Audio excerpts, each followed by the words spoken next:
In today's video, we will be taking a look at my updated 2022 governor's prediction as of today, of course, October 13th of 2022. That's right, we're about 25 days away from the midterm elections, and this will be my second to last governor's prediction. So without further ado, let's get right into today's video. I'm going to start off with the states. California, Hawaii, New York could be closer, but I still think it's going to be safe. The state of Massachusetts, the state of Maryland, as well as the state of Illinois. Now I'm going to go into the safe states for the Republican Party. They have quite a bit right over here. And they will also carry Vermont and New Hampshire, two states that lean or are safety, but they will go Republican on the governor's level. They will also win the state of South Carolina and Alaska, giving the Republicans 20 safe Republican governorships, and the Democrats are just 12. Now I'm going to go into the likely states for the Democratic Party. They have a couple of seats. Colorado is one of them. I think that Jared Polis is very popular in the state of Colorado, should be able to win. And yeah, so for the state of Rhode Island here, I think the Democrat there should also be able to win. And Connecticut, Ned Lamont had some scandals back in 2018, only won by 3, but current polling does have him up by nearly 13. I think he's going to win by somewhere around 5. So that's Democrats at 15. Republicans, they should be able to win Kansas. Laura Kelly is doing better than I expected her to in some of the polls and some of the pre-election day data into her approval rating. But in the end, Kansas is Kansas. I expect this race to go red. Texas as well, I think Greg Abbott should be able to win by somewhere around 10, give or take about 2% in the state of Texas.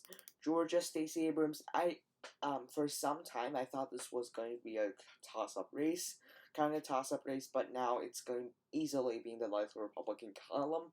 Brian Kemp is running a pretty decent campaign. He is getting the Republican base united for him. And Stacey Abrams just really isn't running the best of all campaigns, really doing things that are not helping her in the state of Georgia. The Republicans will also win Florida, of course. Ron DeSantis is really popular. I expect him to win by about 12%. Iowa and Ohio, two likely Republican states. I also expect the Republicans to win both of these states by about 8%. Ohio could be closer as Mike DeWine isn't necessarily the most popular candidate there, and he, of course, received a very strong primary challenge from other Republican candidates such as Jim Renacci and Joe Blystone. But in the end, I think he's going to be able to win. I think the Republicans will still vote for him. I also think that for the state of Wisconsin, I also think that Republicans will be able to win by a likely margin because really the Republicans are doing quite well in that state. Just looking at it, Tony Evers really doesn't stand much of a chance. I know some models still have this race as leading Democrat, but really I just don't trust them. I think they're very inaccurate in my opinion. Now for the leading states for the Democratic Party, I think there are 3 states in the leading Democratic column. First off is the state of Minnesota. I think Tim Walz should be able to win by about a 2-3 margin. He is decently popular in Minnesota, and Minnesota is still traditionally a blue state. It's always competitive, but it seemingly always goes to the Democratic Party. Michigan as well, I think that Gretchen Whitmer will be able to narrowly edge the state of Michigan out. And I think for the state of Maine, it is still a Democratic leading state, definitely. That should go to the Democratic Party.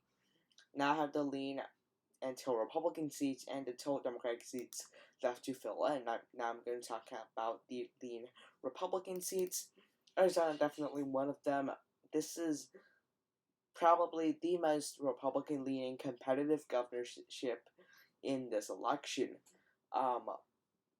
Kari Lake is quite decent. She's running actually quite a decent campaign, and I just don't think that the Democrat there is running the best of all campaigns. Katie Hobbs is just not doing a good job in her campaign, so that should give the Republicans a pretty large edge. Now I'm going to talk about the final 4 states as they are in the tilt column. I'm going to start off with Oregon. Oregon, I'm actually going to say Republicans are going to win it. Just looking at some of the polling data, it's been quite surprising for me how Republicans are able to do quite well in the state of Oregon. They're winning by 2 or 3 points consistently in the polls, and that's why I do believe the Republicans will win Oregon. I think Democrats will hold on to New Mexico. I think this will be a very close race, but in the end, I think Democrats will narrowly hold this race out against Mark Ronchetti. It's going to be within a point, in my opinion, but it's going to go to the Democratic Party. Nevada, I think that really this race will be very close, but in the end, Republicans are probably going to edge it out. And for Josh Shapiro, he is underperforming John Fetterman, and I still don't believe John Fetterman will win. Thus, I do not believe Josh Shapiro will win. Thus, Doug Mastriano, in my projection, is slightly favored. So, 31 for Republicans, 19 for Democrats. Thank you for watching this video. Be sure to like and subscribe to my YouTube channel. Thanks for watching. Have a nice day. Bye.